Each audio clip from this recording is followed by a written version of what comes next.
दशहरे मेले में शहरी और गांव की बहू। ससुराल का आंगन, सुबह का वक्त। सुजाता आंगन में बैठी है। सामने आकाश अपने बच्चों स्नेहा और नूर के साथ खेल रही है। सलोनी रसोई में व्यस्त है, वहीं स्मृति अपने फोन में खोई हुई है। आकाश, बच्चों को संभाल कर खेलना, कहीं चोट न लग जाए। अरे माँ, आप चिंता मत करो, हमारे बच्चे बहुत होशियार हैं। स्नेहा, नूर, देखो जरा ध्यान से खेलो, नहीं तो तुम्हारी वजह से माँ मुझे डांटेंगी। आकाश इतना बोल ही रहा था कि तभी सलोनी रसोई से चाय लेकर आती है। अम्मा, लीजिए गर्मा गर्म चाय। गर्मा गर्म चाय का तो मजा ही अलग है।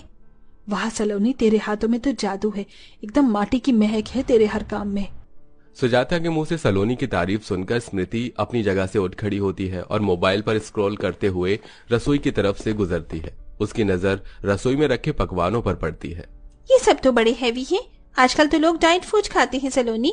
तुम्हारे ये घी से भरे लड्डू और पूरियां कौन खाएगा? कम से कम कुछ हल्का खाना तो बनाना चाहिए था तुम्हें।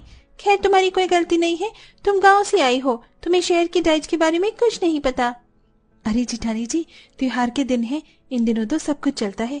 गांव में ऐसा ही होता है, त्योहार बिना मिष्ठान के कैसे बनेगा? हाँ, तुम्हारे गांव की बातें ही अलग हैं। शहर में लोग हेल्दी लाइफस्टाइल फॉलो करते हैं और तुम्हारे गांव में जो भी मिल जाए बस खा लो, ना कोई डाइट फॉलो, ना कोई रूटीन। हेल्दी लाइफस्टाइल बाद में देख लेना, पहले परिवार के साथ बैठना सीख। त्योहार के मौके पर तुझे ये फोन और इंस्टाग्राम छोड़ने की फुर्सत नहीं है। अच्छा, मैं बस एक पोस्ट डाल रही हूँ, उसके बाद आप लोगों के साथ ही बैठकर बातें करूंगी।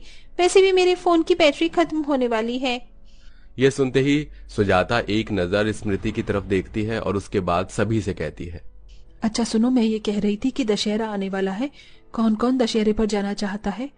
सुजाता के इतना कहते ही सब लोग उसकी बात पर हाँ भरने लगते हैं।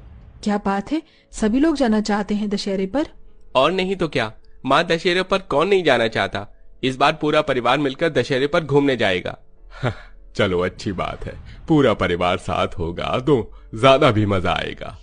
सारी बात तो ठीक है, लेकिन इस बार मुझे इस कवार गांव की देवरानी के साथ बाजार घूमना पड़ेगा। मैं तो अपने फोन में एक भी फोटो नहीं खींचूंगी इसकी। स्मृति ऐसा सोच ही रही थी कि तभी दोनों बच्चे कहते हैं, डैडी, हम इस बार मेले में झूले झूलेंगे ना?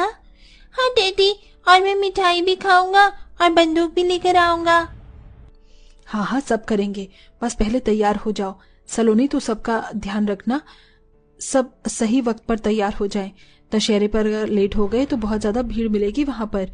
हाँ अम्मा, आप चिंता मत करो, सब समय पर तैयार हो जाएंगे, कोई देरी नहीं होगी। सभी लोग अपने अपने काम में लग जाते हैं। घर में दशहरे का उत्साह है, पूरे घर को सजाया गया है। सब लोग मेला जाने की तैयारी में जुटे हैं। दशहरे वाले दिन भी स्मृति अपने फोन में व्यस्त है। वो सोशल मीडिया पर अपने दोस्तों के पोस्ट देख रही है। स्मृति, तुम तैयार हो रही हो या फोन में ही मेले का मजा ले रही हो? हाँ, बस एक और पोस्ट डाल दो। वैसे भी ये जो मेले होते हैं ज्यादा खास नहीं होते, शहर के बड़े बड़े इवेंट्स के आगे तो ये कुछ भी नहीं है। सलोनी स्मृति के कमरे के बाहर से गुजर रही होती है और वो ये सब सुन लेती है, जिसके चलते सलोनी स्मृति के पास जाती है और कहती है, जेठानी जी, मेले का असली मजा तब है जब परिवार साथ हो। ये फोन और पोस्ट बाद में भी कर लोगी। अरे तुम नहीं समझोगी, शहर में लोग अलग ही अंदाज में जीते हैं। तुम्हारे गांव की बातें बहुत पुरानी हो गई हैं। तुम्हें क्या पता बड़े बड़े इवेंट्स में कितना मजा आता है। ये छोटे मोटे मेले का क्या ही मायने रखते हैं। तभी वहां पर सुजाता भी आ जाती है। स्मृति, परिवार के साथ वक्त बिताना भी सीख। ये मेले ढेले यादों के लिए होते हैं, न कि फोन में डालने के लिए। फोन के चलते तुम अच्छे अच्छे मोमेंट्स को बेकार कर दो की। अच्छा, मैं आ रही हूँ। चलो माँ जी, अब चलने का समय हो गया है, मेले में घूमने चलते हैं। सारा परिवार मेला देखने पहुंचता है। चारों तरफ रौनक, सजावट और मिठाइयों की खुशबू फैली हुई है। बच्चे उत्साहित हैं, झूले झूलने की तैयारी कर रहे हैं। मम्मी देखो, मैं कितनी ऊंची झूला झूल रही हूँ। यहाँ झूला झूलने में कितना मजा आ रहा है। ये मेला कितना सुंदर है।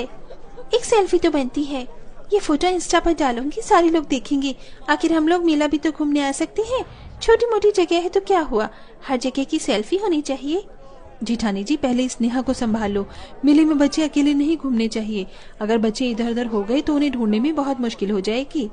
अरे स्नेहा संभल जाएगी, कहीं नहीं जा रही, बच्चे यहीं पर हैं। मैंने इनका हाथ पकड़ा हुआ है, ये देखो कितनी अच्छी फोटो आई है।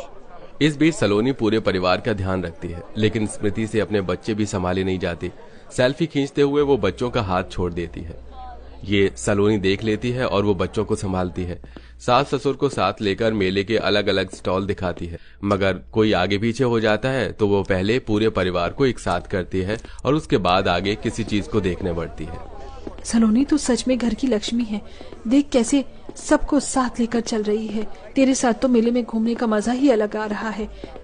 तेरी वजह से पूरा परिवार भी इकट्ठा है। और एक स्मृति है, उसे अपने फोन से फुर्सत नहीं मिलती।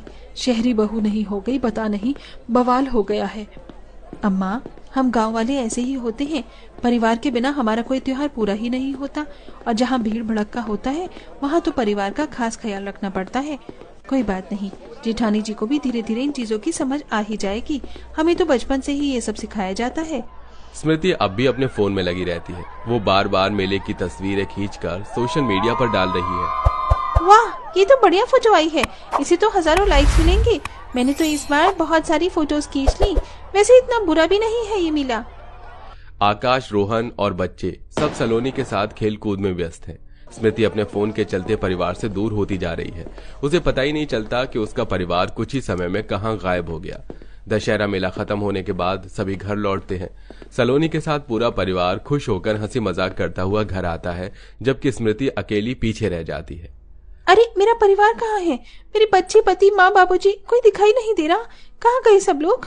थोड़ी देर स्मृति यहाँ वहां सभी को ढूंढती है, लेकिन मेले से धीरे धीरे सब जा चुके थे। इसके बाद वो अपने आप से कहती है, सब लोग सलोनी के साथ इतने खुश हैं और मैं हमेशा अपने फोन में लगी रहती हूँ। शायद मैं ही गलत थी। जब स्मृति घर पहुंचती है तो देखती है कि पूरा परिवार सलोनी के आसपास है, उसे प्यार कर रहा है। स्मृति को एहसास होता है कि वो परिवार से दूर हो चुकी है। स्मृति, तुझे अपनी गलती का एहसास हुआ या अभी भी तुझे ये फोन और सोशल मीडिया ही दिख रहे हैं? मुझे तो नहीं लगता कि तुझे अपनी गलतियों का भी एहसास हुआ भी होगा। सारा समय तो तूने अपने फोन को ही दे दिया। तुझे क्या फर्क पड़ता है कि परिवार एक साथ है या नहीं? काश कि मैंने शहरी बहू से अपने बेटे की शादी करवाई ही ना होती। मुझे तो सलोनी जैसी बहू लेकर आनी चाहिए थी, अपने बड़े बेटे के लिए भी, जो गांव की है लेकिन सर्वगुण संपन्न संस्कारी है। माफ कर दो माँ जी, मुझे अपनी गलती का पूरा एहसास हो गया है। मैं सच में बदलना चाहती हूँ। मैं शहरी तौर तरीके में ही रह गई और शहर की होने की वजह से अपने परिवार से भी दूर हो गई। ये सब मेरी ही गलती है। मुझे इतना फोन और सोशल मीडिया के अंदर इंटरेस्ट नहीं रखना चाहिए था। परिवार पर भी ध्यान देना चाहिए था। माफी मांगने से कुछ नहीं होता स्मृति। देख सलोनी को, वो सबका ध्यान रखती है, सबको साथ लेकर चलती है। तू बस फोन में लगी रहती है। जितनी बार भी बच्चे यहाँ से वहां गए, सलोनी ने ही सबको संभाला। आज अगर सलोनी ना होती तो मेले में तेरे बच्चे कहाँ होते तुझे खुद नहीं पता होता। देवरानी जी, तुम सही कहती थी। मैं अपने फोन और सोशल मीडिया में इतनी खो गई थी कि परिवार को नजरअंदाज कर रही थी। असली खुशी तो परिवार के साथ ही होती है।